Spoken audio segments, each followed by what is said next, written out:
یہ واقعہ تاریخ کا مشہور اور سچا واقعہ ہے۔ شیخ عبداللہ اندلسی رحمۃ اللہ علیہ بہت بلند مرتبے کے بزرگ اور محدث زمانہ تھے۔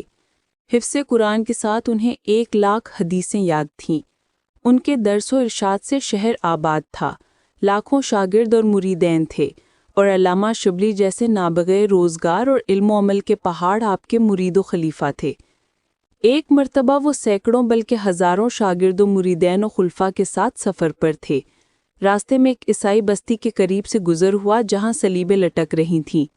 شیخ کے دل میں خیال آیا کہ یہ لوگ کتنے بے عقل ہیں جو صلیب کی عبادت کرتے ہیں۔ کچھ دیر بعد وہ ایک کنویں کے پاس عصر کی نماز کے لیے وضو کرنے گئے۔ وہاں ایک لڑکی پر ان کی نظر پڑی۔ شیخ اس لڑکی پر حیرت و فریفتگی میں مبتلا ہو گئے، دل قابو میں نہ رہا اور انہوں نے مریدین سے فرمایا، جاؤ اور واپس چلے جاؤ، میں ادھر جاتا ہوں جہاں یہ لڑکی گئی ہے، میں اس کی تلاش کروں گا۔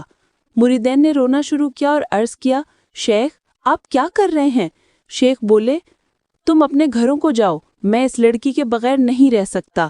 وہ مریدین کو چلے جانے کی تلقین کر کے بستی کی طرف روانہ ہو گئے۔ بستی میں پہنچ کر کسی سے پوچھا کہ یہ لڑکی کس کی ہے؟ بتایا گیا کہ یہ یہاں کے نمبردار کی بیٹی ہے۔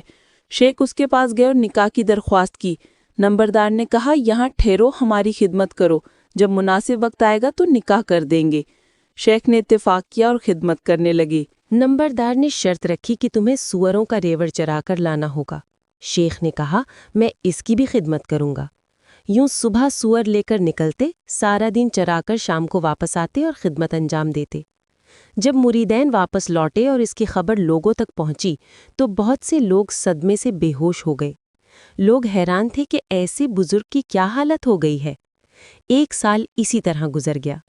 حضرت شبلی رحمۃ اللہ علیہ سچے مرید تھے اور جانتے تھے کہ ان کے شیخ صاحب استقامت رکھتے تھے۔ انہوں نے سوچا کہ اس معاملے میں کوئی حکمت ضرور ہوگی، اس لیے وہ حالات معلوم کرنے کے لیے اس بستی میں آئے۔ لوگوں سے پوچھنے پر بتایا گیا کہ شیخ جنگل میں ہیں اور سور چرا رہے ہیں۔ شبلی جب وہاں پہنچے تو وہی امامہ، وہی جبہ اور وہی عصا دیکھے جو کبھی وہ جمعہ کا خطبہ دینے میں پہنتے تھے، مگر آج وہی لباس پہنے سور چرا رہے تھے۔ شبلی قریب گئے اور پوچھا، حضرت آپ تو قرآن کے حافظ تھے، کیا آپ کو قرآن یاد ہے؟ شیخ نے فرمایا، قرآن یاد نہیں۔ شبلی نے پوچھا، کم از کم کوئی 1 آیت تو یاد ہے؟ کچھ غور کے بعد انہوں نے کہا، 1 آیت یاد ہے۔ شبلی نے پوچھا، کون سی آیت؟ شیخ نے جواب دیا، جسے اللہ ذلیل کر دے تو اس کے لیے کوئی معزز نہیں۔ پورا قرآن بھول چکا تھا اور صرف وہی 1 آیت یاد تھی جو اس کے حال سے متعلق تھی۔ شبلی آنکھیں نم کر بیٹھ گئے۔ پھر انہوں نے پوچھا، حضرت آپ حافظ حدیث بھی تھے، کیا احادیث میں سے کچھ یاد ہے؟ شیخ نے کہا، 1 حدیث یاد ہے۔ شبلی نے پوچھا، کون سی؟ شیخ نے فرمایا، جو دین بدل دے اسے قتل کر دو۔ یہ سن کر شبلی رو پڑے اور پھر وہ بھی رو دینے لگے۔ کتب میں لکھا ہے کہ شیخ رو رو کر اللہ سے توبہ کی تو اللہ نے انہیں توبہ کرنے کی توفیق عطا فرمائی اور ان کی حالت نارمل پر واپس لوٹ آئی۔ بعد ازاں شبلی نے پوچھا کہ یہ سارا معاملہ کیسے ہوا؟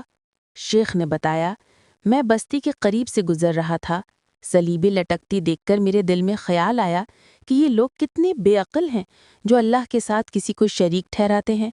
اللہ نے میری اس فکر کو پکڑ لیا اور مجھ سے پوچھا، اگر تم ایمان پر ہو تو کیا یہ تمہاری عقل کی وجہ سے ہے یا میری رحمت کی وجہ سے؟